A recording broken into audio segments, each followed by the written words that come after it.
In today's episode, let's talk about who wins in a licensed data war. What are we talking about?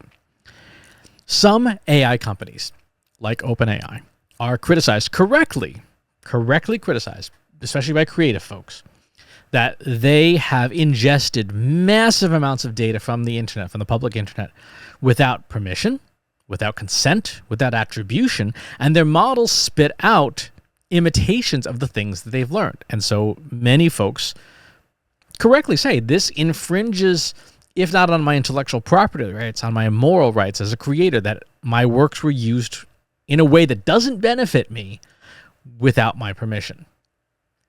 And so one of the things that is a possibility in the generative AI space is a licensed data war. So what does this mean? As court cases proceed about how AI models are trained and whether leveraging copyrighted data is a violation of intellectual property rights or not, there's a scenario we can play out as to how this might end. Now, I want to be clear. This is a fictional scenario. I am not an attorney. I cannot give legal advice, so this is purely amateur speculation on my part. Suppose a high court somewhere says, yes, using other people's copyrighted works without permission violates intellectual property rights. Copyright owners whose content was used without consent are owed compensation. What happens? Well, immediately there's a gazillion and a half class action lawsuits, right? OpenAI gets sued left, right, and center. Anthropic, same thing. They will lose those court cases if a precedent is set. And copyright owners are going to get like $4 from the settlements because the lawyers will take most of the money. OpenAI and Anthropic are probably toast. They will owe more money than they have in class action lawsuits because everyone and their cousin is going to come after them, and they're not profitable. Right? They rely solely on investor money at this point. So what does the AI landscape look like? In the USA, your AI will come from two companies, Google and Meta. Right?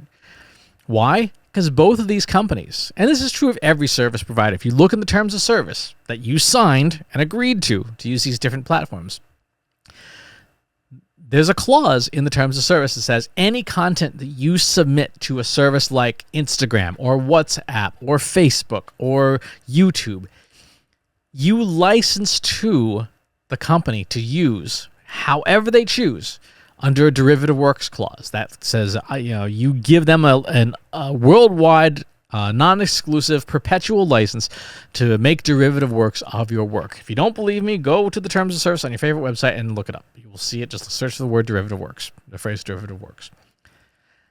Derivative works means they can use your data to train AI. So those two companies basically win the AI wars because Meta has Facebook and Instagram and WhatsApp and Threads and so on, and Oculus and stuff. They've got most of the world's social media data with all these different acquisitions. Google has Chrome and Search and Gmail and YouTube and Google Photos and so on, and Android and you name it. They've got most of the rest of the world's data. And because of those terms of service, we have licensed our stuff to them. Right? If you have put up a piece of art on Google Photos, you have licensed it to Google. Check the terms of service. If you post a picture of art on Instagram, you have licensed it to Meta. Check the terms of service. And so these are the two companies that will have defensible positions in AI because they can say, yeah, we've trained it on all this data that we have a license to, that we have obtained consent to.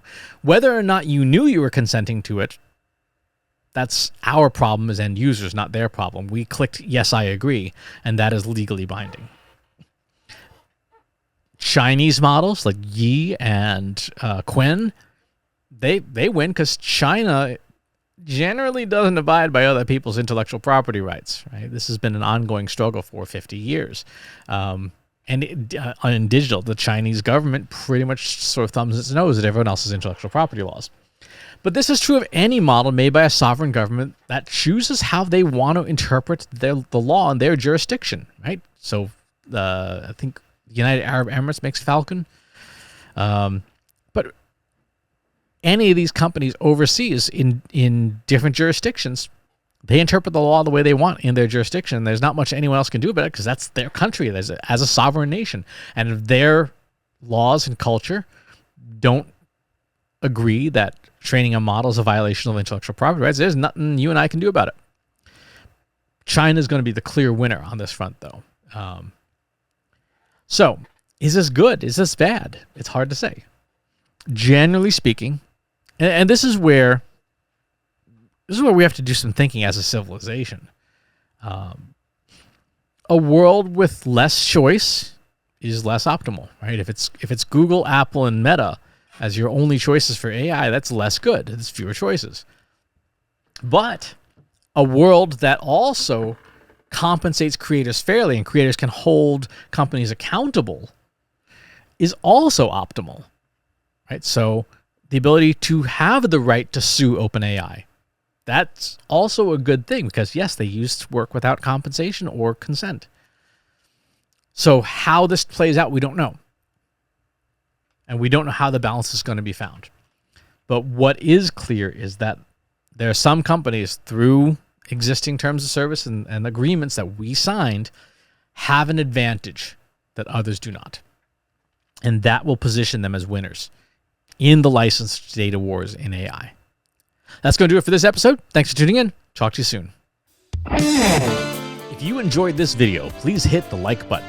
Subscribe to my channel if you haven't already. And if you want to know when new videos are available, hit the bell button to be notified as soon as new content is live.